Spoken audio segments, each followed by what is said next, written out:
Cette fois, on va vous expliquer la bataille du WW1, Première Guerre mondiale.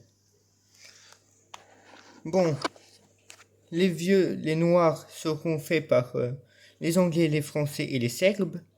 Les Verts, c'est toujours Allemagne, Autriche et Turquie. Les Bleus, c'est les Russes. Et les Jaunes, c'est les États-Unis. Je sais pas pourquoi il y a un vert ici. Actuellement, les Allemands voient d'un mauvais œil les Anglais et les Français. S'allient avec l'Autriche et l'Italie, la Triplice et l'Entente, ce sera les Anglais, les Français et les Russes. La guerre a commencé dans les Balkans, ici, avec la Serbie. Un Serbe qui a tué l'héritier d'Autriche. L'Autriche déclare la guerre à la Serbie. La Russie déclare la guerre à l'Hongrie. L'Allemagne déclare la guerre à la Russie.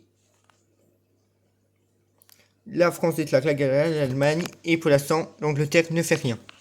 Les Russes prennent beaucoup de temps à mobiliser leurs troupes. Vraiment beaucoup de temps. Début de la guerre 1914.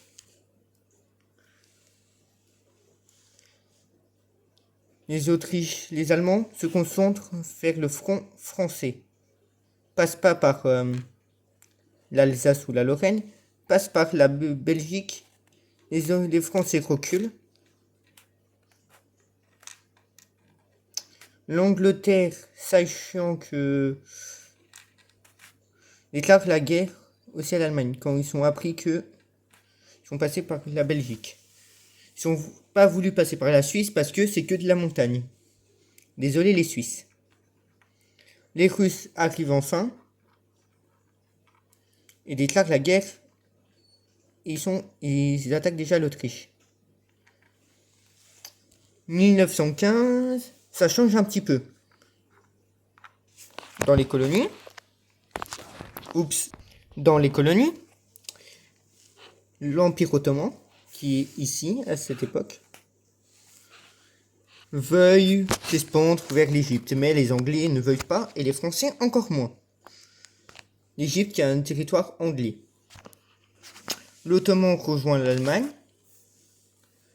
et déclare la guerre à la Russie ici. La Russie mobilise des troupes, très peu de troupes à contrarier à la... Et ils n'arrivent pas à avancer, les Turcs. Très peu de troupes. Très peu de troupes.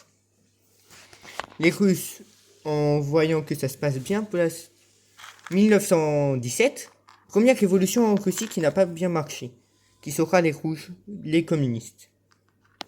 Les communistes n'arrivent pas du tout cette révolution. Les Russes là-bas c'est bien mais très affaiblis. Reculent jusqu'aux frontières, en perdant bien sûr toujours plus de troupes, de la Russie actuelle. Mais l'Ottoman n'arrive toujours pas à perdre des territoires. L'Allemagne, très content, on ne pourra pas dire l'inverse, les Allemands très contents d'avoir réussi à défoncer les Russes autant, se concentrent plus, toujours plus, vers les Français.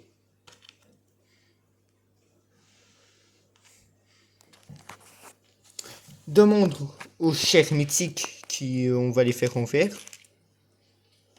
en rouge. Demande à l'armée mexicaine d'attaquer les États-Unis. Mais les Anglais interceptent le message et préviennent les États-Unis. Les États-Unis déclarent la guerre fin 1918. Non, 1917, pardon. Fin 1917.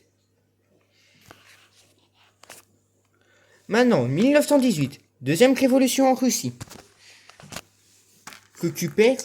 Les Russes arrivent à récupérer toute la Kamtchatka. Kamtchatka a récupéré totalement. Les révolutionnaires russes et la Russie assez affaiblie de ce côté abandonnent la guerre pour combattre les révoltants. L'Allemagne très content. L'Empire ottoman qui a réussi à avoir toute la région du Caucase. Tout le monde se concentre vers là et les Turcs se concentrent vers les colonies anglaises et françaises. Et les Russes sont en train de régler leurs problèmes dans leur pays. Même aussi qui appellent petit par petit. Les bolcheviks en train de les gagner cette guerre. « 1918, toujours en 1918.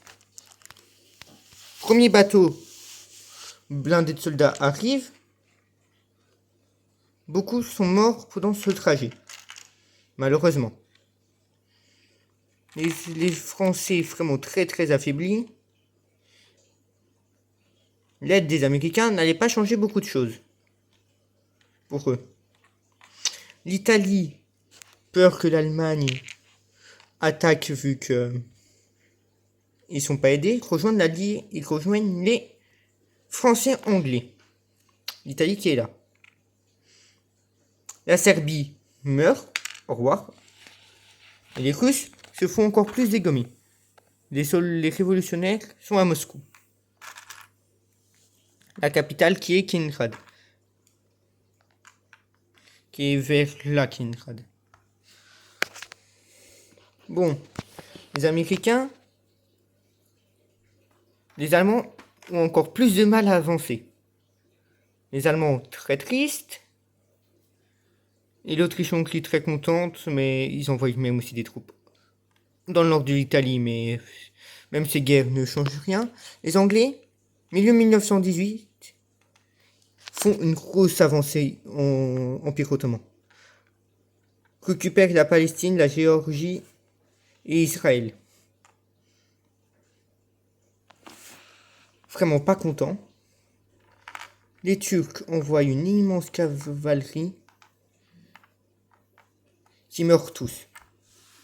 Déjà, les Turcs, très affaiblis, renvoient tous leurs soldats pour protéger Constantinople.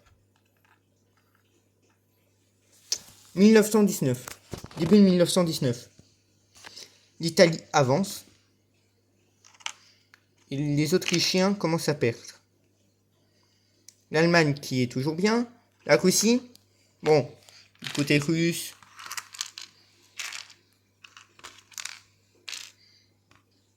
Ils résistent actuellement vers la Finlande.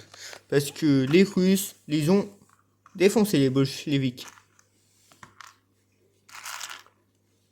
Le peuple a réussi à battre l'Empire russe. Malheureusement. Les Anglais, au même moment, arrivent à faire capituler l'Autriche-Hongrie. Un pays de moins. 2 pays de moins. Aussi l'Empire ottoman, ils font que c'est à faire capituler. L'Allemagne décide à cette période de continuer la guerre jusqu'à un petit moment. L'Allemagne commence à voir, j'en ai pas, mais des débuts de tanks. L'Allemagne commence à capituler. L'Allemagne, après la guerre, a le droit que à 500 troupes.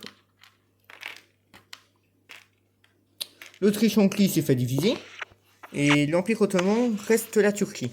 Mais les Russes, les Anglais et les Français envoient des armées en Russie. Et les États-Unis. Mais perdent totalement tout le contrôle de la Russie aux communistes. 1920. Fin de la Première Guerre mondiale en France et en Angleterre, c'est 1919. En Russie, c'est 1922.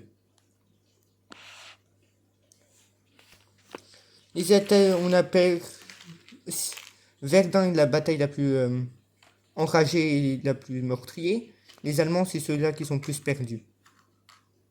Les Allemands qui sont croient avoir que 5000 soldats, les Autrichiens aussi, et les Turcs sont divisés entre les Français, les Italiens, les États-Unis et les Grecs. Fin de la Première Guerre mondiale. Au revoir.